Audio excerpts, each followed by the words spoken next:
ಇನ್ನೊಂದು ಅದೇ ನಿನ್ನೆ ಒಂದು ಮನವಿ ಮಾಡಿದ್ರು ನಿರ್ಮಾಪಕರೆಲ್ಲ ಸೇರಿ ಅದೇ 93 ವರ್ಷಕ್ಕೆ ಇವರು ಚಿತ್ರರಂಗದ ಸೆಲೆಬ್ರೇಷನ್ ಮಾಡೋದಕ್ಕೆ ಅವ್ರಿಗೂ ಇದಕ್ಕೂ ಸಂಬಂಧ ಇಲ್ಲ. ಇದು ವಾಣಿಜ್ಯ ಮಂಡಳಿ ತೆಗೆದುಕೊಂಡಂತ ಕ್ರಮದ ಬಗ್ಗೆ ಅವ್ರಿಗೆ ಮಾತಾಡ್ಲಿಕ್ಕೆ ಅಧಿಕಾರ ಇಲ್ಲ.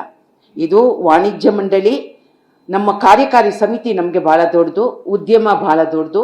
ಉದ್ಯಮ ಇದನ್ನ ಮಾಡಬೇಕು ಅಂತ 100 ವರ್ಷದ ಕಡೆಗೆ ನಾವು ಹೋಗ್ತಾ ಇದ್ದೀವಿ. 100 ವರ್ಷದ ಕಡೆಗೆ ಹೋಗುವಾಗ ಪ್ರತಿನಿತ್ಯವೂ ಸಂಭ್ರಮವೇ ನಮ್ಗೆ. ಉದ್ಯಮ ಅಂತಂದ್ರೆ ಪ್ರತಿನಿತ್ಯವೂ ಸಂಭ್ರಮ. ನಾವೇನ್ ಹೇಳ್ಬೇಕು, ಈ ಇಂಡಸ್ಟ್ರಿಯನ್ನ 92ರಿಂದ 100ವರೆಗೆ ತಗೊಂಡ್ ಬಂದಿದಾರಲ್ಲ ಮಹಾನ್ ಪುಣ್ಯಾತ್ಮರುಗಳು, ಅವ್ರನ್ನ ಅನೇಕರನ್ನ ನಾವು ಕಳ್ಕೊಂಡಿದೀವಿ. ನಾವು ಅವ್ರ ಬಗ್ಗೆ ಕುರಿತಂತೆ ಪುಸ್ತಕಗಳನ್ನು ಬರೆಸ್ಬೇಕಾಗತ್ತೆ, ಅವ್ರ ಬಗ್ಗೆ ನಾವು ಸಾಕ್ಷ್ಯಚಿತ್ರಗಳನ್ನು ಮಾಡ್ಬೇಕಾಗತ್ತೆ. ಇದು ಒಂದು ದಿವಸಕ್ಕಾಗುವಂಥದ್ದಲ್ಲ, ವರ್ಷ ಪೂರ್ತಿ ಹೀಗೆ 100 ವರ್ಷ ಬರುವವರೆಗೂ ನಾವು ಈ ಕಾರ್ಯಕ್ರಮವನ್ನ ಮಾಡ್ಬೇಕಾಗತ್ತೆ.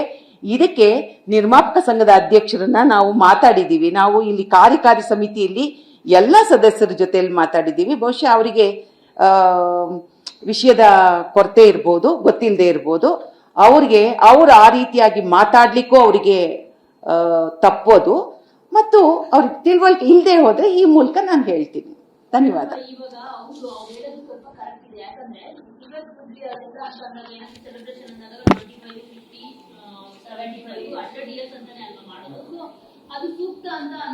ನಿಮಗೆ ಹೆಂಗೆ ಸೂಕ್ತ ಅನ್ಸುತ್ತೆ?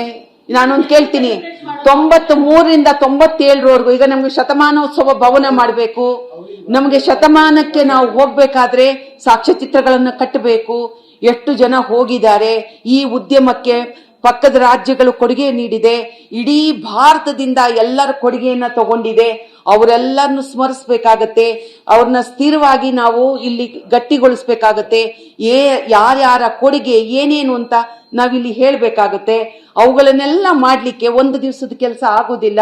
ಅಥವಾ ಈ ಕಾರ್ಯಕ್ರಮಗಳು ಮತ್ತು ಈ ವಾಣಿಜ್ಯ ಮಂಡಳಿಯಲ್ಲಿ ಯಾವಾಗ್ಲೂ ಚುನಾವಣೆ ಆಗುತ್ತೆ, ಯಾರೋ ಬರ್ತಾರೆ. ಬಟ್ ಒಂದು ನಿರಂತರವಾಗಿ ನಾವು ಕೂತು ಪ್ರತಿಯೊಬ್ರು, ಇಡೀ ಉದ್ಯಮ, ಕಲಾವಿದರಿರ್ಬೋದು, ನಿರ್ದೇಶಕರಿರ್ಬೋದು, ನಿರ್ಮಾಪಕರಿರ್ಬೋದು, ವಿತರಕರಿರ್ಬೋದು, ನೃತ್ಯದವರಿರ್ಬೋದು, ಪ್ರತಿ ಒಂದು 26, 27 ಕ್ರಾಫ್ಟ್ ಒಟ್ಟಿಗೆ ಸೇರ್ಬಿಟ್ಟು ಏನು ಮಾಡಬೇಕು ಅಂತ ಹೇಳ್ಬಿಟ್ಟು ಉದ್ಯಮಕ್ಕೆ ಗೊತ್ತಿರುತ್ತೆ. ಅವುಗಳನ್ನು ಮಾಡಬೇಕು. ಈಗ ನೀವು ಹೋದ ವರ್ಷ ಮಾಡಿದ್ರಿ ಅಂತ ಹೇಳ್ಬಿಟ್ಟು 1 ವರ್ಷ ಮಾಡಿ ಬರ್ತ್ಡೇನ ಬಿಟ್ಬಿಡ್ತೀರಾ? ಅದು ನಿಮ್ಮ ಪ್ರೀತಿ. 100 ವರ್ಷಕ್ಕೆ ಇವಾಗ ಕೆಲವರಿಗೆ ದಿನವೂ ವರ್ಷ ಪೂರ್ತಿ ಬರ್ತಡೇ ಮಾಡೋದಿಲ್ವಾ? ಕೆಲವರು 1 ವರ್ಷ ಆದ್ಮೇಲೆ 2ನೇ ವರ್ಷಕ್ಕೂ ಮಾಡ್ತಾರೆ, 50ಕ್ಕೂ ಮಾಡ್ತಾರೆ, 60ಕ್ಕೂ ಮಾಡ್ತಾರೆ. ಆದ್ರೆ ಇದು ಚಿತ್ರರಂಗದ ಹುಟ್ಟು ಹಬ್ಬ ಮಾತ್ರ ಅಲ್ಲಮ್ಮ, ಇದು ಕಾಂಕ್ರೀಟ್ ಆಗಿ ಕಟ್ಟಿ ಕೊಡುವಂತಹ ದೊಡ್ಡ ಒಂದು ಕೆಲಸ.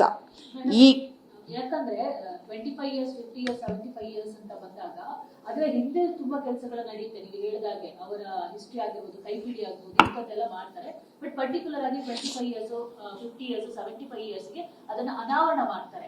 ಸೊ 100 years ಅದು ಸಾಕಿತ್ತಲ್ವಾ ಅಂತ. ಅಂದ್ರೆ ಈಗ ಕೆಲಸ ನಾವು ಹಾಗಾದ್ರೆ ಇವರು ನಮ್ಮ ಕಾರ್ಯಕಾರಿ ಸಮಿತಿಗಿಂತ ಇವರೆಲ್ಲ ದೊಡ್ಡವರ ಏನಂತ ಅನ್ಕೊಂಡಿದ್ದಾರೆ? ಏನು ಇವರು ಇದ್ದಕ್ಕಿದ್ದಾಗೆ ಎಲ್ಲ ಕಡೆ ಹೋಗ್ಬಿಟ್ಟು ಮಾತಾಡ್ಲಿಕ್ಕೆ ಆಗುತ್ತಾ? ಕಾರ್ಯಕಾರಿ ಸಮಿತಿ ತೆಗೆದುಕೊಂಡ ತೀರ್ಮಾನಕ್ಕೆ ಕ್ವಶನ್ ಮಾಡ್ತಾರಾ? ನಾವಿನ್ನೂ ಕೂಡ ಅದನ್ನ ಯೋಚನೆ ಮಾಡ್ತಿದ್ದೀವಿ. ಯೋಚನೆ ಮಾಡುವಾಗ ಇವರು ಇದನ್ನ ಮಾತಾಡ್ಲಿಕ್ಕೆ ಅದು ಎಲ್ಲೋ ಒಂದು ಕಡೆ ಇದು ಮಾತುಗಳೇ ತಪ್ಪು.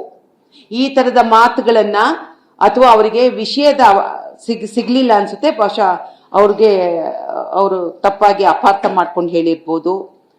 ಅದರಿಂದಾಗಿ ಅವ್ರನ್ನ ನಾವು ನಿರ್ಮಾಪಕರಲ್ಲಿ ವೈಸ್ ಪ್ರೆಸಿಡೆಂಟ್ ಇದ್ದಾರೆ, ಅವರನ್ನ ಕೇಳ್ತೀನಿ, ದಯವಿಟ್ಟು ನಿಮ್ಮ ಸದಸ್ಯರಿಗೆ ಹೇಳಿ, ನೀವುಗಳು ತೆಗೆದುಕೊಂಡಂತ ತೀರ್ಮಾನಕ್ಕೆ ನೀವು ಬದ್ಧರಾಗಿರ್ಬೇಕೇ ವಿನಃ ನಿಮ್ಮ ಕಾರ್ಯಕಾರಿ ಸಮಿತಿ ತೆಗೆದುಕೊಂಡಂತ ಒಬ್ಬೊಬ್ರು ಒಂದೊಂದು ಹೇಳಿಕೆಗಳು ಕೊಟ್ಟ ತಪ್ಪು ಅರ್ಥಗಳನ್ನ ಕಲ್ಪಿಸುತ್ತೆ, ಇದು ಬೇರೆ ಸಂದೇಶವನ್ನು ಕೊಡುತ್ತೆ ಅಂತ ನಾನು ಈ ಮೂಲಕ ತಮಗೂ ಹೇಳಲಿಕ್ಕೆ ಇಷ್ಟಪಡ್ತೀನಿ.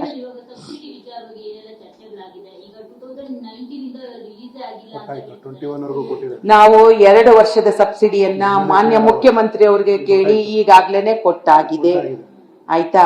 ಆಮೇಲೆ ಅದ್ರ ಬಗ್ಗೆ ಅವ್ರದ್ದು ನಿರ್ಮಾಪಕರಿಗೆ ನಮ್ಮಲ್ಲಿ ಇಲ್ಲಿ ನಿರ್ಮಾಪಕರಿದ್ದಾರೆ, ಸಬ್ಸಿಡಿ ಬಗ್ಗೆ ನಾವು ಮಾತಾಡ್ತಿದ್ದೀವಿ. ಇಲ್ಲಿ ಉದ್ಯಮದಿಂದ ನಮ್ಗೀಗ ಮಾನ್ಯ ಮುಖ್ಯಮಂತ್ರಿಗಳನ್ನ ನಾವು ಹೋಗಿ ಭೇಟಿಯಾಗಿ ಇದಕ್ಕೆ ಒತ್ತಡವನ್ನ ಅವರನ್ನ ರಿಕ್ವೆಸ್ಟ್ ಮಾಡ್ತೀವಿ.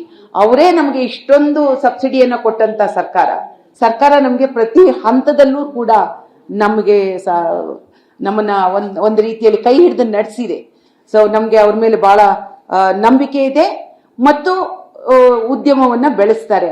ಅದರಿಂದಾಗಿ ಖಂಡಿತವಾಗ್ಲೂ ಈ ಸಬ್ಸಿಡಿ ಬಗ್ಗೆ ಈಗಾಗಲೇ ನಾವು ಮನವಿಯನ್ನ ಸಲ್ಲಿಸಿದೀವಿ, ಮುಖ್ಯಮಂತ್ರಿ ಅವರಲ್ಲಿ ಹೋಗ್ತಿದ್ದೀವಿ.